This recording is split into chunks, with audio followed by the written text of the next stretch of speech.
ओम नमो भगवते वासुदेवाय। हरे कृष्णा। ओम अज्ञानतिमिरन्धस्य ज्ञानञ्जनशलाकय चक्षुरुन्मिलितं येन तस्मै श्रीगुरुवे नमः। हे कृष्ण करुणा सिंधु दीनबंधु जगतपते गोपेश गोपिका कांत राधा कांत नमस्तुते। तप्त कांचन गौरांगी राधे वृंदावनेश्वरी वृषभानुसुते देवी प्रणमामि हरि प्रिये। जय श्री कृष्ण चैतन्य प्रभु नित्यानंद श्री अद्वैत गदाधर श्रीवासादि गौर भक्त विंद। हरे कृष्णा कृष्णा कृष्णा हरे हरे, हरे राम राम राम हरे हरे। हरे कृष्णा।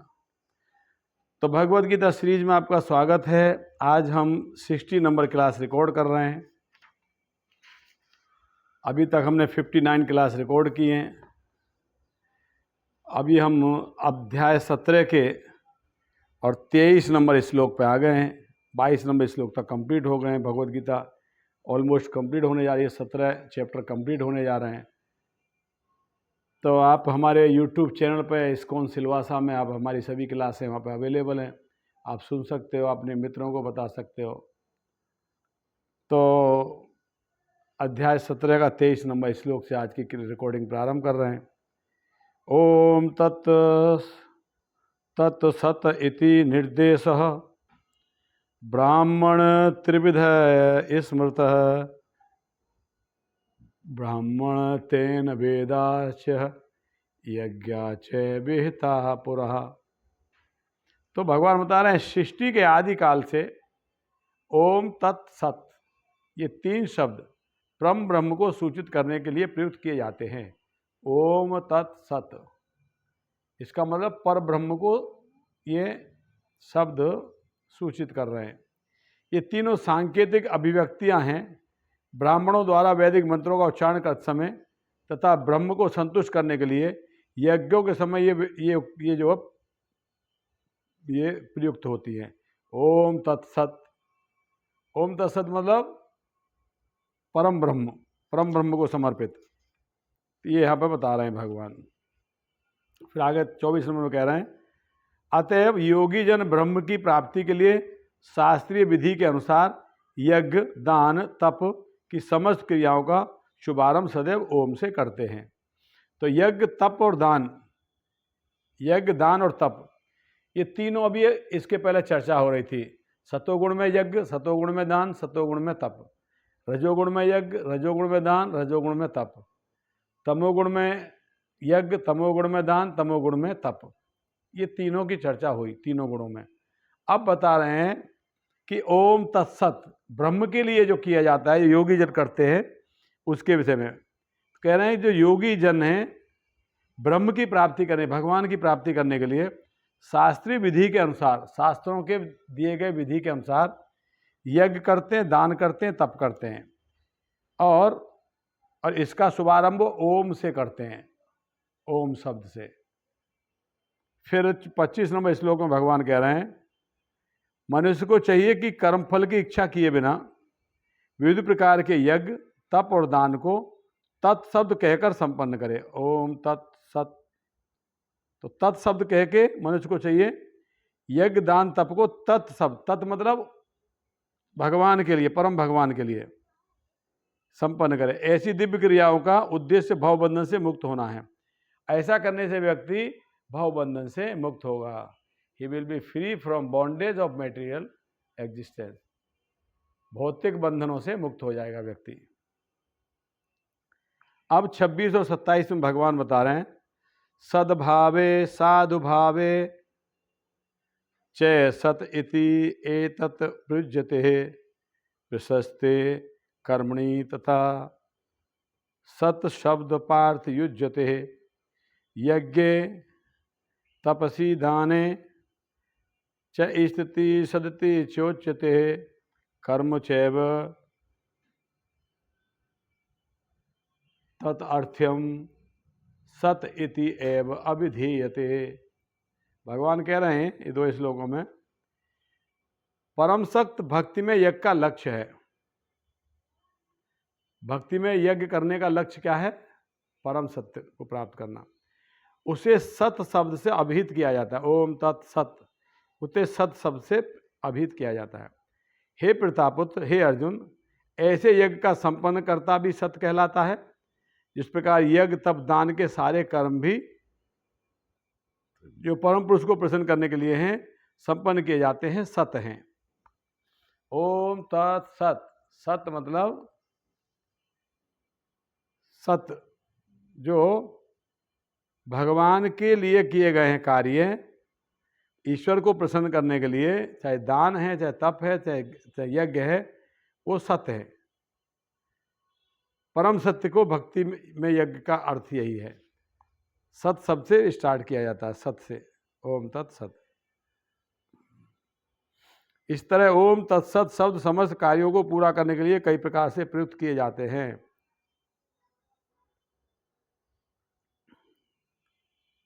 गोपाल जी लिख रहे हैं, किसी को दीक्षित करते समय या यज्ञोपवीत धारण करते समय भी ओम तत्सत शब्दों का उच्चारण किया जाता है। इसी प्रकार सभी प्रकार यज्ञ करते समय ओम तत्सत या ब्रह्म ही चरम और लक्ष्य होता है। तदीर्थम शब्द ब्रह्म का प्रतिनिधित्व करने वाले किसी भी कार्य की में सेवा करने के सूचक है।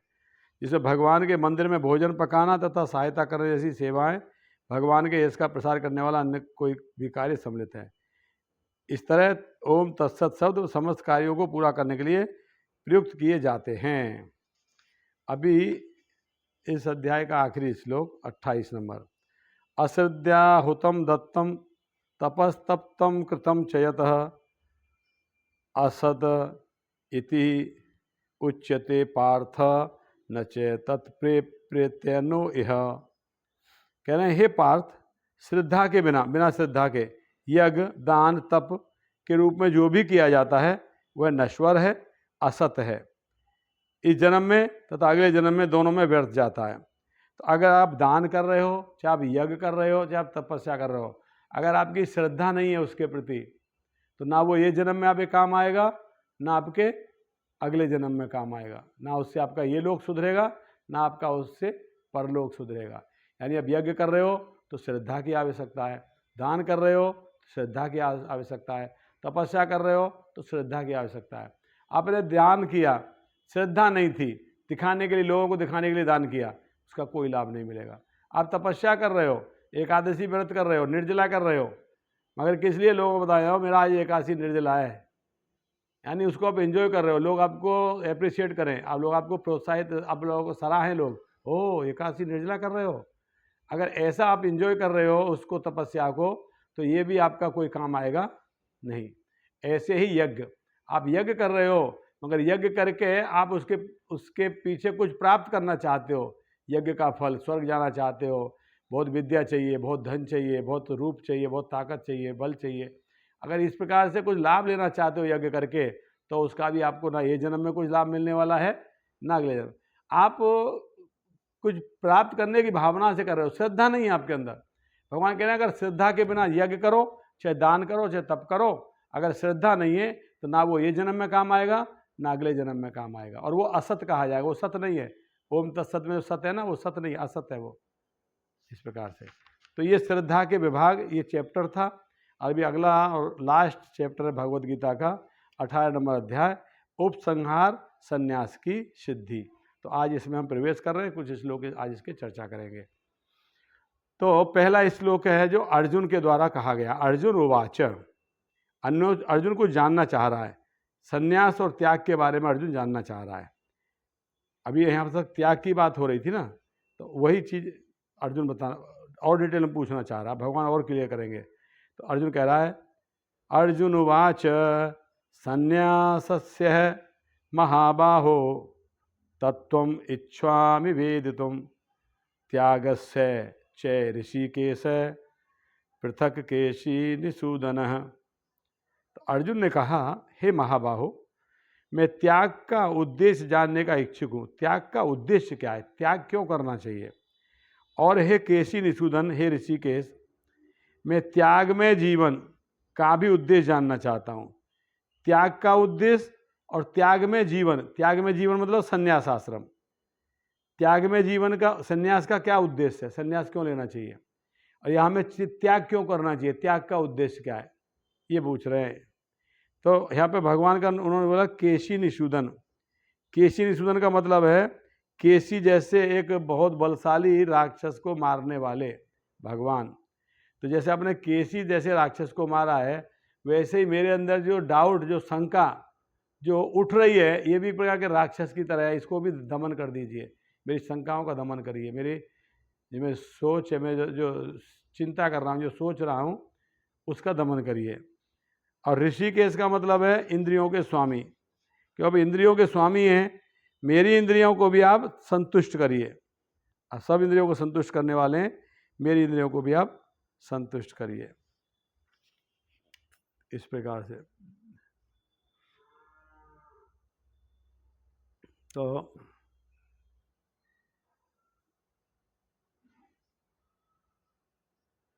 अब ये भगवान कृष्ण 2 नंबर श्लोक से बताना प्रारंभ करें। श्री भगवान उवाच, काम्यानां कर्मणां न्यासं संन्यासं कवियो विदुः सर्वकर्म फल त्यागम प्राहुस्त्यागम विचक्षणः। अब भगवान ने कहा, भौतिक इच्छाओं पर आधारित कर्मों के परित्याग को विद्वान संन्यास कहते हैं। यानी वो कर्म जिसके पीछे हमें भौतिक लाभ चाहिए, ऐसे कर्मों को त्याग देना ही संन्यास है। कर्म तो त्याग रहे हैं, मगर कैसे? भौतिक लाभ की इच्छा वाले कर्म को त्याग रहे हैं। भगवान की सेवा करने में कर्म त्याग नहीं करना। संन्यास का मतलब क्या है? संन्यास लिया है तो किस लिए? भौतिक जगत की वस्तुओं के प्रति आकर्षण नहीं है, उनके लिए कोई प्रयास नहीं कर रहे हैं, उनके लिए कोई कर्म नहीं कर रहे हैं, सेंस ग्रेटिफिकेशन के लिए कोई कर्म नहीं कर रहे हैं, इंद्रिय भोग के लिए कोई कर्म नहीं कर रहे हैं, ये संन्यास है। मगर भगवान के लिए कर्म कर रहे हैं, डोनेशन भी ला रहे हैं, मंदिर भी बना रहे हैं, प्रचार भी कर रहे हैं, गाड़ी भी चला रहे हैं, संगीत भी बजा रहे हैं, कीर्तन भी कर रहे हैं, कथा भी कर रहे हैं, सब काम कर रहे हैं, कर्म कर रहे हैं, एंगेज हैं। अगर वो संन्यास कहा जाए, क्योंकि वो भगवान के लिए कर रहे हैं, अपने लिए नहीं कर रहे। तो संन्यास क्या है? भौतिक इच्छाओं पर आधारित कर्मों का त्याग करना। भौतिक इच्छाओं पर आधारित कर्मों को त्याग करना ही संन्यास है ना। अब त्याग क्या है? भगवान बता रहे, समस्त कर्मों के फल त्याग को बुद्धिमान लोग त्याग कहते हैं। समस्त कर्मों के फल, मटेरियल तो है ही नहीं, आध्यात्मिक कर्मों के फल को भी त्याग देना। कि मैं डोनेशन लेके आ रहा हूँ, बड़ा भगवान का उत्सव करूँगा, है ना, तो उसके पीछे मुझे कोई फल नहीं चाहिए। मैं मेरा प्रयास कर रहा हूँ, कैसा प्रोग्राम होगा, प्रोग्राम सक्सेस होगा नहीं होगा, कितने लोग आएंगे, कैसी गैदरिंग होगी, कैसा प्रचार होगा, कितने भक्त बनेंगे, वो सब मेरे हाथ में नहीं है, वो भगवान जाने, वो करेंगे। मुझे उसका कोई फल नहीं चाहिए, उसको त्याग कहते हैं। यानी समस्त प्रकार के कर्मों के फल को त्यागना ही त्याग कहा जाता है, और भौतिक कर्मों को त्यागना संन्यास कहा जाता है। तो अर्जुन ने 2 चीज पूछा, संन्यास क्या है और त्याग क्या है? तो भौतिक कर्मों को त्यागना संन्यास है, और सभी प्रकार के कर्मों के फल को त्यागना त्याग है। ये भगवान ने 2 चीज बताई। अभी तीसरे श्लोक में देखिए, भगवान कह रहे हैं, कुछ विद्वान घोषित करते हैं कि समस्त प्रकार के सकाम कर्मों को दोषपूर्ण समझकर त्याग देना चाहिए, किंतु अन्य विद्वान मानते हैं कि यज्ञ, दान और तप के कर्मों को कभी नहीं त्यागना चाहिए। तो विद्वान लोगों का कहना है, भगवान के अनुसार बता रहे हैं, कि सभी प्रकार के समस्त सकाम कर्मों को दोषपूर्ण समझ के त्याग देना चाहिए। यानी काम की, फल की इच्छा से किए जा रहे कामों को दोषपूर्ण समझ के त्याग, क्योंकि इसमें दोष है, ये मेरे बंधन का कारण बनेंगे, ये सोच कर उनको त्याग देना चाहिए। मगर 3 चीज नहीं त्यागना चाहिए हमें, दान, तप और यज्ञ, ये करना चाहिए। अब चाहे हम साधु हैं, चाहे गृहस्थ हैं, चाहे कुछ भी हैं हम, तो ये 3 कार्य को हम नहीं छोड़ सकते। यज्ञ भी हमें करना चाहिए, दान भी हमें करना चाहिए, और तप भी हमें करना चाहिए। ये भगवान यहाँ कह रहे हैं। फिर 4थे श्लोक में भगवान कह रहे हैं, निश्चयं शृणु मे तत्र त्यागे भरत सत्तम त्यागो ही पुरुष व्याग्रह त्रिविध समकीर्ति। सॉरी, कह रहे हैं हे भरत श्रेष्ठ, अब त्याग के विषय में मेरा निर्णय सुनो। त्याग के विषय में, हे नरसार्दूल, शास्त्रों में त्याग 3 तरह का बताया गया है। त्याग भी 3 प्रकार के हैं, सत्वगुण में, रजोगुण में और तमोगुण में। त्याग के विषय में भगवान अपना निर्णय बता रहे हैं। अभी त्याग 3 प्रकार के हैं, सत्वगुणी, रजोगुणी और तमोगुणी त्याग। अब देखिए 5 नंबर श्लोक में भगवान करें, यज्ञ दान तप कर्म न त्याजम कार्यमेव तत् यज्ञो दानम तपस्यैव पावनानि मनीषिणाम। भगवान कह रहे हैं यज्ञ दान और तपस्या के कर्मों का कभी परित्याग नहीं करना चाहिए। यज्ञ दान और तपस्या को बंद नहीं करना चाहिए, छोड़ना नहीं चाहिए। यज्ञ भी करना चाहिए, दान भी करना चाहिए, तपस्या भी करना चाहिए। क्यों? क्योंकि उन्हें अवश्य क्यों करना चाहिए? निषिद्ध यज्ञ दान तपस्या महात्मा को भी शुद्ध बनाते हैं। तो साधारण व्यक्ति की तो बात छोड़ दो, जो महात्मा है, महान आत्मा है, उनको भी और शुद्धता चाहिए। तो दान यज्ञ और तप के द्वारा वो और शुद्ध हो जाएंगे। महात्मा जैसे व्यक्ति को भी दान तप यज्ञ से शुद्ध बनाया जा सकता है। तो फिर साधारण व्यक्ति की तो बात ही छोड़ दो। इन कहने का तात्पर्य है कि यज्ञ दान और तपस्या के कर्मों को त्यागना नहीं चाहिए। यज्ञ भी करना चाहिए, दान भी करना चाहिए और तपस्या भी करना चाहिए। इस प्रकार से कह रहे हैं। फिर 6 नंबर श्लोक भगवान कह रहे हैं, अत्यानपि तु कर्माणि संग त्यक्त्वा फलानि च कर्तव्यानीति में पार्थ निश्चितम मत मुत्तमम। इन सारे कार्यों को किसी प्रकार की आसक्ति या फल की आशा के बिना संपन्न करना चाहिए। हे प्रतापुत्र, इन्हें कर्तव्य मानकर संपन्न किया जाना चाहिए। यही मेरा अंतिम मत है। अब यज्ञ कर रहे हो, चाहे दान कर रहे हो, चाहे तप कर रहे हो, ये सारे कार्य आसक्ति या फल की प्राप्ति के बिना करना चाहिए। कोई आसक्ति नहीं होनी चाहिए। यज्ञ कर रहे हो, उसके पीछे कोई आपका आसक्ति नहीं होना चाहिए। दान कर रहे हो, कोई आसक्ति नहीं। फल और जो तप कर रहे हो, कोई आसक्ति नहीं। बिना आसक्ति के, बिना किसी लाभ के, बिना किसी लोभ के, इसे कर्तव्य समझ करना चाहिए कि ये मेरा कर्तव्य है। दान करना मेरा कर्तव्य है, तपस्या करना मेरा कर्तव्य है, यज्ञ करना मेरा कर्तव्य है। अपना कर्तव्य समझ करना चाहिए। ये भगवान कह रहे हैं, ये मेरा मत है, अंतिम मत है, लास्ट निर्णय भगवान का, अंतिम अल्टीमेट डिसीजन भगवान बता रहे हैं। तो व्यक्ति को यज्ञ तप दान स्वयं के लाभ के लिए नहीं करना चाहिए। कर्तव्य समझ के, that is my duty, that is my duty, मुझे करना है ना, ऐसा करके वो करना चाहिए। मगर उससे मुझे कोई लाभ मिलेगा उसका उम्मीद नहीं करना चाहिए, इच्छा नहीं करना चाहिए। ऐसा कह रहे हैं, ये भगवान कह रहे हैं, ये मेरा मत है, कर्तव्य समझ के करना चाहिए। अभी 7 नंबर श्लोक, नेतस्य तु संन्यासः कर्मणो नोपद्यते मोहत्यस्य परित्याग स्तामसः परिकीर्तिति। निर्दिष्ट कर्तव्यों को कभी नहीं त्यागना चाहिए।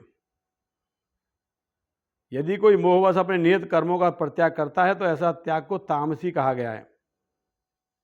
निर्दिष्ट कर्तव्य, हमारे जो रेगुलेटिव, हमारे को जो बताए प्रेस्क्राइब्ड, जो हमारे प्रेस्क्राइब्ड ड्यूटीज है, उनका त्याग नहीं करना चाहिए। हर एक आश्रम की, हर एक वर्ण की कुछ ड्यूटियाँ होती हैं, कर्तव्य होते हैं। जैसे गृहस्थ के, ब्रह्मचारी के, सन्यासी के, वानप्रस्थ के, या ब्राह्मण के, क्षत्रिय के, वैश्य के, शूद्र के, सभी वर्णों के, सभी आश्रमों के कुछ नियत कर्म होते हैं जो उन्हें करना ही चाहिए।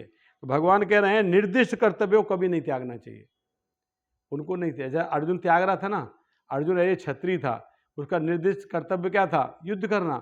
अर्जुन उसको त्याग रहा था, नहीं करूँगा। भगवान कह रहे हैं व्यक्ति को निर्दिष्ट कर्तव्य को कभी नहीं त्यागना चाहिए। यदि कोई मोहवश अपने नियत कर्मों को त्याग करता है, इल्यूजन में, मोह में, जैसे अर्जुन को मोह ही हो गया था, अपने दादा, चाचा, मामा, फूफा, ये सबको नहीं मारूंगा, मोह था।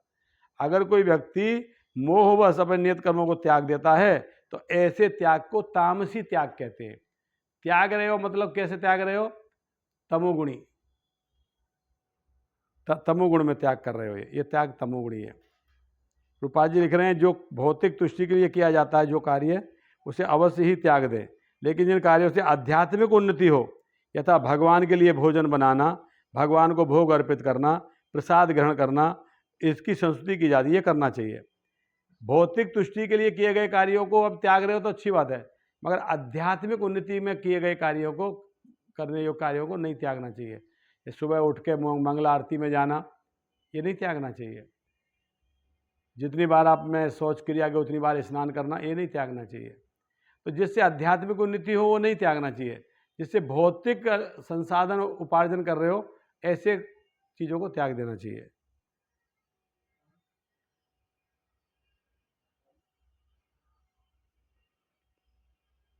तो 8वां श्लोक, दुख मित्येव यत् कर्म काय कलेशभ्यात्यजेत सेकत्वा राजसम त्यागम नैव त्याग फलम लभेत। अभी तामसी त्याग बताया, अभी राजसी त्याग बता रहे हैं। जो व्यक्ति नियत कर्मों को कष्टप्रद समझकर शारीरिक कलेश के भय से त्याग देता है, उसके लिए कहा जाता है कि उसने त्याग रजोगुण में किया है। नियत कर्मों को, जो आपकी प्रिस्क्राइब ड्यूटी है उसको नहीं कर रहे हो, उसको जो आपकी प्रिस्क्राइब ड्यूटी है उनको नहीं निभा रहे हो, तो ये आपका त्याग कैसा है? रजोगुणी। जैसे प्रभुपाद जी बताएंगे, देखिए, जो व्यक्ति कृष्ण भावनाथ को प्राप्त है उसे इस भय से अर्थोपार्जन बंद नहीं करना चाहिए कि वह सकाम कर्म कर रहा है। यदि कोई कार्य करके कमाए धन को कृष्ण भावनाथ में लगाता है, या यदि कोई प्रातःकाल जल्दी उठकर दिव्य कृष्ण भावनाथ को अग्रसर करता है, तो उसे चाहिए कि वह डर कर या यह सोच कर कि ऐसे कार्य कष्टप्रद हैं, उन्हें त्यागे नहीं। ऐसा त्याग राजसी होता है। राजसी कर्म का फल सदैव दुखद होता है। यदि कोई व्यक्ति इस भावना का कर्म त्याग करता है तो उसका त्याग का फल कभी नहीं मिलता। तो इसलिए त्याग दिया, अरे सुबह सुबह बहुत ठंड लगती है, कौन सुबह सुबह उठेगा, हाँ, तो ये राजसी त्याग है आपका। यानी तामसी त्याग क्या था? तामसी त्याग वो है जो मोहवश आपने त्याग कर दिया है, कर्मों का मोहवश, इल्यूजन में। जो हमारे निर्दिष्ट कर्तव्य हैं उनको त्यागना चाहिए, फिर भी आप त्याग रहे हो, फिर भी नहीं करना चाह रहे हो आलस में, तो ये आपको तामसी है। और शरीर को कष्ट होगा इस भय से अगर अपने कर्मों को त्याग रहे हो तो वो राजसी त्याग है। और सतोगुणी त्याग क्या है? जब मनुष्य नियत कर्तव्य को करणीय मानकर करता है और समस्त भौतिक संगति तथा फल की आसक्ति को त्याग देता है, तो उसका त्याग सात्विक कहलाता है। आप कर्तव्य कर रहे हो क्यों? कि आपकी ड्यूटी है इसलिए कर रहे हो, मगर उसके फल से आसक्त नहीं हो, आसक्ति त्याग दी है, तो ये आपका त्याग सतोगुणी है। यानी आप कार्य इसलिए कर रहे हो क्योंकि आपको करना चाहिए और आपकी ड्यूटी में आता है। ऐसे ब्राह्मण है या तो क्षत्रिय है, अर्जुन की एग्जाम्पल लेते हैं, अर्जुन क्षत्रिय था तो अर्जुन की ड्यूटी थी युद्ध करना, तो अर्जुन युद्ध तो कर रहा है, मगर युद्ध करने के बाद क्या मिलेगा उसकी उसको इच्छा प्राप्त करने की नहीं है। ये त्याग सतोगुणी है। प्रभुपाद जी लिख रहे हैं, नियत कर्म इसी मनोभाव से किया जाना चाहिए। मनुष्य को फल के प्रति अनासक्त होकर कर्म करना चाहिए, उसे कर्म के गुणों से विलग हो जाना चाहिए। जो व्यक्ति किस्मत में रहकर कारखाने में कार्य करता है वह न तो कारखाने के कार्य से अपने को जोड़ता है न कारखाने के श्रमिकों से, वह तो मात्र कृष्ण के लिए कार्य करता है, और जब वह इसका फल कृष्ण को अर्पण करता है तो वह दिव्य स्तर पर कार्य करता है। तो बताएं, आप अब चाहे फैक्ट्री में जा रहे हो, नौकरी कर रहे हो, जो काम कर रहे हो, मगर उस अर्जित धन को भगवान की सेवा में लगा रहे हो, तो वो आपका जो त्याग है वो सतोगुणी त्याग है। इस प्रकार से तो आज हमने 18 नंबर अध्याय के 9 नंबर श्लोक तक चर्चा किया, और अगले क्लास में हम 18 नंबर अध्याय के 10 नंबर श्लोक से चर्चा करेंगे। ठीक है। हरे कृष्णा। श्री प्रभुपाद की जय। निताई गौर प्रेमानंदे।